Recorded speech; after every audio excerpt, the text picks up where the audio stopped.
Each offseason, every team has a select amount of needs. One team might need an offensive tackle. That same team might need a wide receiver. That same team might need another running back. That same team arguably could need another backup quarterback. And you have plenty of avenues to make that happen. You could make it happen via trade. You can make it happen via free agency. You can make it happen via the draft. And quantifying how you fill those needs for every NFL team is tough. It's even tougher for the people on the outside looking in like myself when I look at this Buffalo Bills roster. When I look at what the Buffalo Bills could potentially need in the offseason, positional offseason needs, I ask myself the very question that I'm going to try to answer as best as I can on this episode of the Thomas Take Sports Podcast, brought to you by yours truly, Ryan Thomas. How are the Buffalo Bills going to fill these needs? How are the Buffalo Bills going to fill the needs at wide receiver? How are they going to fill the needs at such and such? You get the point. Will it be experience or youth? And we have already seen a lot of NFL mock drafts coming out with the Buffalo Bills looking to target a wide receiver.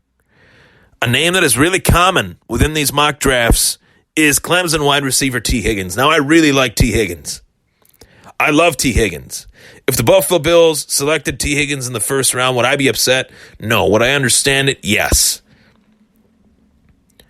If the Buffalo Bills decided to go a different route and decided to use some of the $90 million in cap space to go after a free agent wide receiver, someone that's experienced, someone that has already achieved productivity in the National Football League, and somebody that can build a rapport with a quarterback right out of the gate, rather than taking a little bit of that rookie on young quarterback time to achieve what they want to achieve and build that chemistry, I wouldn't be mad about that either. But picking which way to go, whether it's experience or youth, I think is the biggest question of this Buffalo Bills offseason. Rather than what players they're going to go out and get, I trust Brandon Beane and Sean McDermott that they'll go out and get the right players no matter what. So come now, fast forwarding from now until the season's end, off season's end, I could say to myself, I trust the process. I trust Brandon Beane. I trust Sean McDermott.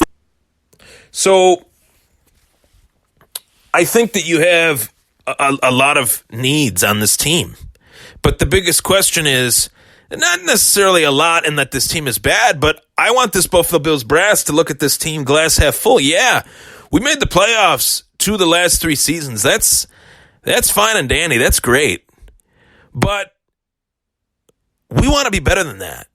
We want to win a playoff game. We haven't won a playoff game, folks, since 1995. To put it in perspective, I was 3 years old. I was a little itty bitty kid. I knew what a football was, but I didn't know it like I do now, talking on the microphone about it and diving into players and what the Bills should do and all that stuff. That was a lifetime ago. So when I look at the opportunity to add experience, the opportunity to add youth, in particular with the wide receiver position, if Buffalo went out and they got a T. Higgins, no, I wouldn't be opposed to that. I'm not poo-pooing the idea of a T. Higgins. But would T. Higgins immediately make Josh Allen better? I don't think so. And I'm not saying it from the perspective that T. Higgins isn't a good player. I'm not saying it from the perspective that Josh Allen is not a good player. I'm saying it from the perspective that T. Higgins would be a rookie wide receiver with a third-year quarterback. I think in order for Josh Allen to get better, he does need more experience around him. Hence, Buffalo bringing in a guy like John Brown and Cole Beasley last year. But dare I say an Amari Cooper, dare I say, a Brashad Perriman, somebody that has played in the league for a few years, and even some of those middle-tier guys that haven't filled their full potential yet. Getting those guys on the cheap side of the coin and trying to build around Josh Allen. That way, that makes Josh Allen better now. And then when you draft that true stud rookie wide receiver, Josh Allen will already be established. I don't think it's safe to say right now that Josh Allen is established enough as a quarterback to bring in a rookie wide receiver and to see immediate success. But if they did it, I wouldn't be opposed. And as far as experience on the offensive line, I think that would help, but I think you do need to draft another offensive lineman to mesh with Cody Ford. If Ford is going to play right tackle, if Ford is going to play right guard, then that would obviously change things up as far as who you're going to go out and get. I know Buffalo was really excited about the Ty Nsekhe addition. Didn't really pan out too well so far. He had some injuries. And even when he was in there were moments that he was ineffective. So do you move Ford to right tackle and draft a guard, or do you leave Ford at guard and draft a right tackle? That's a question that Buffalo will answer this offseason. As well, tight end. What do you do with the tight end position? A lot of Bills fans are a little bit sick to their stomach, I guess, about how tight end panned out with Tyler Kroft. They're not fans of Kroft. Knox had some hiccups. But Knox is a rookie who I only expect to blossom, and Kroft was banged up the whole year. One guy that I really liked was Tommy Sweeney. He's obviously third in line at the tight end position, but I think you're young enough there at tight end that you can let those guys grow on your roster for another year. I don't think you need to make tight end a huge priority in the offseason. You got three that are fair. You have three that have potential to be better than average.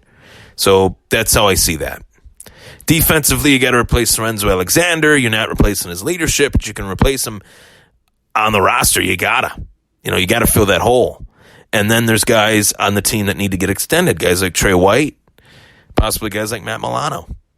A lot of questions this offseason for the Buffalo Bills, but the biggest question of all, experience over youth. Which way will the Bills go when attacking the positions of need on the roster? I'm Ryan Thomas. It was the Thomas Take. Take care.